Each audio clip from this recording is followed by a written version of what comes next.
அனைவருக்கும் வணக்கம். டிஎன்யூஎஸ்ஆர்பியோட S A examination வந்து பார்த்திங்கன்னா நவம்பர் 2026 வரப்போகுது. இதற்கு முன்னாடி நடந்த இந்த எஸ்ஏ எக்ஸாம்ஸோட மொத்த காலி பணியிடங்கள் 1299. டிசம்பர் மாதம் 21 நடைபெற்றது. அதற்கான ஃபைனல் ஆன்சர் கீ வெளியிட்டிருந்தாங்க. அதுக்கப்புறம் ரிசல்ட் வந்துச்சு. அடுத்து கோர்ட்லேருந்து ஒரு டைரக்ஷன்ஸ் கொடுத்து புதிய ரேஷியோ அடிப்படையில் 1:5 ரேஷியோவில் அந்த சாஃப்ட்வேர் எரர்ஸ் எல்லாம் ரெட்டிஃபை பண்ணி புதிய நேம் லிஸ்ட் வந்து பார்த்திங்கன்னா 1:5 ரேஷியோவில் ஆஃப்டர் த எலெக்ஷன் ரிசல்ட்டுக்கு அப்புறம் உங்களுக்கு பப்ளிஷ் பண்ண போகிறாங்க. மேலும் வந்து பார்த்திங்க அப்படின்னா அது தொடர்பான காணொலிகள் நம்மளோட சேனலில் கொடுத்துருக்கோம். இப்போ இந்த 2026 நவம்பர் மாதம் வரக்கூடிய அந்த எஸ்ஏ எக்ஸாம்ஸோட கொஸ்டின் பேட்டர்ன் எப்படி அமைய போகுது அப்படின்றதான். மொத்தம் வந்து பார்த்திங்க அப்படின்னா தமிழ் தகுதி தேர்வு ப்ளஸ் வந்து பார்த்திங்கன்னா ஸ்கோரிங் பேப்பர். இந்த ஸ்கோரிங் பேப்பரை ரொம்ப சிம்பிளாக ரெட்டிஃபை பண்ணிடலாம். எப்படின்னா 80 + 70 அப்படின்னு பிரிச்சிருப்பாங்க. டோட்டலாக 140 கொஸ்டின்ஸ். அந்த 140 கொஸ்டின்ஸ்க்கு மினிமம் ஒரு 90 எபோவ் எடுக்கிறது எப்படின்னு சொல்லி நம்ம தெளிவாக ஒரு காணொலி கொடுத்துருந்தோம். மேலும் வந்து பார்த்திங்க அப்படின்னா இந்த எஸ்ஏ எக்ஸாம்ஸோட குவாலிஃபிகேஷன்ஸ் வந்து பார்த்திங்கன்னா any degree.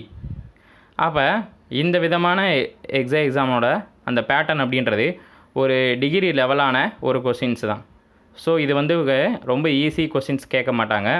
So it will be on moderate similar questions on science subject.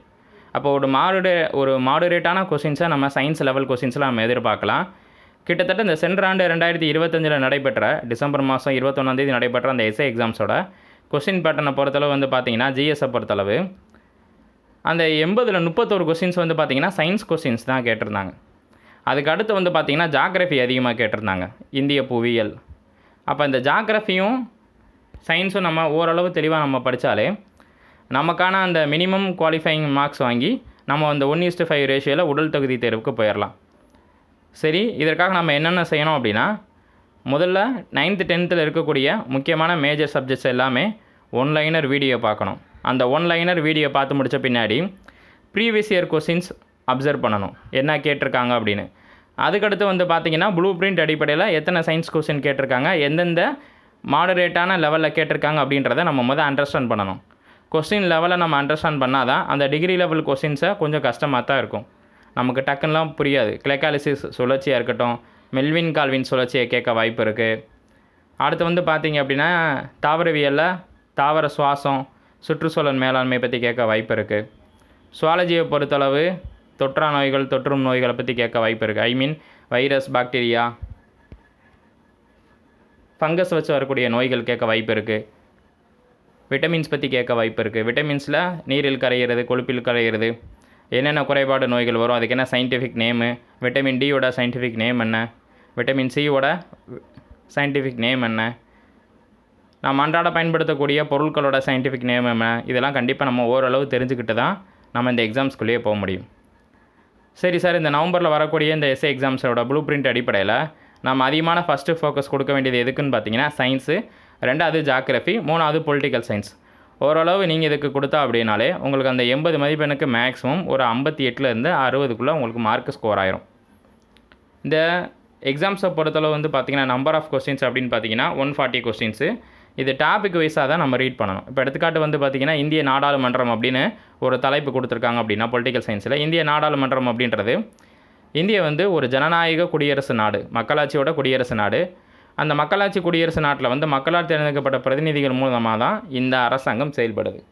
So இந்திய நாடாளுமன்றம் வந்து பார்த்திங்கன்னா எட்வின் பேக்கர் என்பவரால் 1921 கட்டி ஆரம்பிக்கப்பட்டது.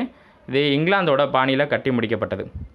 இந்திய நாடாளுமன்றம் அப்படின்றது 2 கேட்டகரியாக பிரிப்பாங்க. ஒன்று ராஜ்யசபை, இன்னொன்று லோக்சபை. ராஜ்யசபை வந்து மாநிலங்களவைன்னு தமிழில் சொல்லுவோம், லோக்சபையை மக்களவை அப்படின்னு சொல்லுவோம். இந்த மக்களவை உறுப்பினர் மக்களால் நேரடியாக தேர்ந்தெடுக்கப்படுவாங்க. மொத்தமாக 543 நபர்கள் தேர்ந்தெடுப்பாங்க. அதிகபட்சமாக 550க்கு மேலே ப்ளஸ்ஸு. இது மக்கள் தொகையின் அடிப்படையில் தான் அந்த உறுப்பினரோட எம்பியோட கவுண்ட்டை பொறுத்து. மேலும் வந்து பார்த்திங்கன்னா இந்த மக்களவையோட தலைவர் தான் சபாநாயகர். மேலும் வந்து பார்த்திங்கன்னா இந்த 543ல் தமிழ்நாட்டிலேருந்து எத்தனை பேர் போகிறாங்க அப்படின்னா கரெக்டாக பார்த்திங்கன்னா 39 + 1 கிட்டத்தட்ட 40 நபர்கள் போகிறாங்க. மேலும் வந்து பார்த்திங்கன்னா இந்த 40 நபர்கள்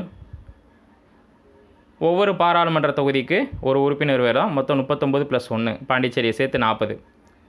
மேலும் வந்து பார்த்திங்கன்னா இந்த 543 நம்ம எப்படி பிரிக்கலாம் அப்படின்னா 530 + 13 அப்படின்னு பிரிக்கலாம். இந்த 530 அப்படின்றது 28 மாநிலங்களிலிருந்து தேர்ந்தெடுக்கப்படக்கூடிய பாராளுமன்ற உறுப்பினர்கள். 13 அப்படின்றது யூனியன் பிரதேசத்திலிருந்து வரக்கூடிய உறுப்பினர் எண்ணிக்கை. மாநிலங்களவை உறுப்பினரோட பதவிக்காலம் 6 ஆண்டுகள். இங்கு இவங்க எல்லாமே வந்து பார்த்திங்கன்னா நியமன எம்பி தான்.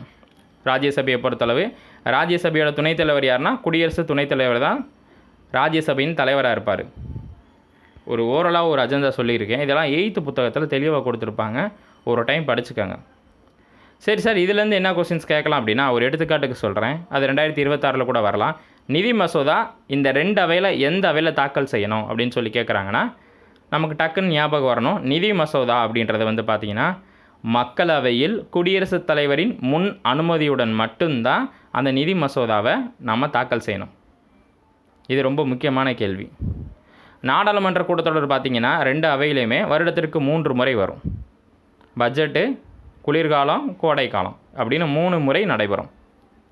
இது எதுக்காக சொல்கிறேன் அப்படின்னா நம்ம எக்ஸாம்ஸோட பேட்டர்னை பொறுத்தளவு தெரிஞ்ச விஷயத்தையே தெரியாத மாதிரி கொஸ்டின்ஸ் அங்கே கேட்க வாய்ப்பு இருக்குது. அதுக்காக தான். இப்போ 2025 பேட்டர்ன்ஸை பொறுத்தளவு வந்து பார்த்திங்க அப்படின்னா பொது அறிவு வினாக்கள் வந்து பார்த்திங்கன்னா சயின்ஸு 31 கொஸ்டின்ஸ் கொடுத்துருக்காங்க. அந்த 31 கொஸ்டின்ஸை பொறுத்தளவு வந்து பார்த்திங்கன்னா என்னென்ன டாப்பிக்லேருந்து வந்திருக்கு அப்படின்றத நம்ம இங்கே தெளிவாக பார்த்துருவோம். ஜென்ரலாக சயின்ஸ் கொஸ்டின்ஸ் அப்படின்னு கொடுத்துட்டாங்க. அந்த 31க்குள்ளே உங்களுக்கு ஃபிசிக்ஸு, கெமிஸ்ட்ரி, பாட்னி, சுவாலஜி. இந்த தடவை வந்து பார்த்திங்கன்னா கெமிஸ்ட்ரி கொஸ்டின் அதிகமாக கேட்டிருந்தாங்க. ஸோ அடுத்த தடவை வந்து பார்த்திங்கன்னா பாட்னி கொஸ்டின்ஸ் அதிகமாக கேட்கலாம் அல்லது சுவாலஜி கொஸ்டின்ஸ் அதிகமாக கேட்கலாம் வாய்ப்பு இருக்குது. அடுத்து ஹிஸ்ட்ரி, ஜாகிரஃபி. அப்போ அதிகமான கொஸ்டின்ஸ் எங்கே கேட்டிருந்தாங்கன்னா ஜாகிரஃபியில் கேட்டிருந்தாங்க. 11 கொஸ்டின்ஸ் கேட்டிருந்தாங்க. ஜாகிரஃபியில் 11 கொஸ்டின்ஸ் கேட்டிருந்தாங்க. உங்களுக்கு நான் இதை தெளிவாக கொடுக்குறேன் பாருங்கள். அப்போ சயின்ஸில் 31 கொஸ்டின்ஸ் கேட்டிருந்தாங்க. ஜாகிரஃபியில் 15 கேள்விகள் கேட்டிருந்தாங்க. பொலிட்டிக்கல் சயின்ஸில் 11 கேள்விகள் கேட்டிருந்தாங்க. தமிழ்நாடு ரிலேட்டடாக 7 கொஸ்டின்ஸ் கேட்டிருந்தாங்க. இப்போ வந்து பார்த்திங்கன்னா தமிழ்நாடு ரிலேட்டடாக அப்படின்னா சமூக வளர்ச்சியில், ஜிடிபியில், போக்குவரத்தில், சாலை போக்குவரத்தில் தமிழ்நாடோட எத்தனாவது இடம் இருக்குது, தமிழ்நாடோட தனிநபர் வருமானம் எவ்வளவு, தமிழ்நாட்டோட உள்கட்டமைப்போட வளர்ச்சியை நிர்ணயிக்கக்கூடிய ஆணையம் எது, தமிழ்நாட்டுக்கான வேளாண் திட்டங்களை பட்ஜெட்டை தனியாக கொடுக்கக்கூடிய ஒரு அமைப்பு இது, இப்படின்னு கேட்க வாய்ப்பு இருக்குது. தமிழ்நாடு ரிலேட்டடாகவும் தமிழ்நாடு ரிலேட்டட் ஸ்கீம்ஸ் ரிலேட்டடாகவும் 7 கொஸ்டின்ஸ் கேட்டிருந்தாங்க. சுற்றுச்சூழல் தொடர்பாக 6 கொஸ்டின்ஸ் கேட்டிருந்தாங்க. நடப்பு நிகழ்வில் 5 கொஸ்டின்ஸ் கேட்டிருந்தாங்க. பொருளாதாரம் 5 கொஸ்டின்ஸ் கேட்டிருந்தாங்க. அப்போ இந்த பொருளாதாரம் அப்படின்றது 11th புத்தகத்தை நம்ம ஏற்கனவே சொல்லியிருந்தோம். அதாவது ஆஃப்டர் த இண்டிபெண்டன்ஸ், இந்தியா விடுதலைக்கு பின் பொருளாதாரம் எப்படி வளர்ந்துச்சு அப்படின்றத ரொம்ப முக்கியம்.